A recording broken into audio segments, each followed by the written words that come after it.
Allah'ım bizi günahın gizli və açığından hifz et. Qəlbimizi təmiz, niyyətimizi doğru, yolumuzu nur et. Nəfsimizin tələlərindən, şeytanın vəsvəsəsindən bizləri uzaq tut.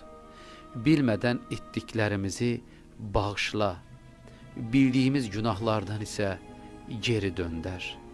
Səni sevən, sənə yaxın olan bəndələrdən et bizi.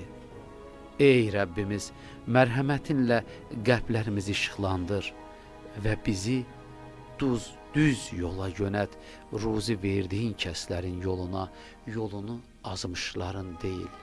Ey Rəbbim, vətənimizin, dövlətimizin düşmənlərinə bir an olsa belə fürsət vermə. Ey canım qüdrəti əlində olan Rəbbimiz, şəhidlərimizə rəhmət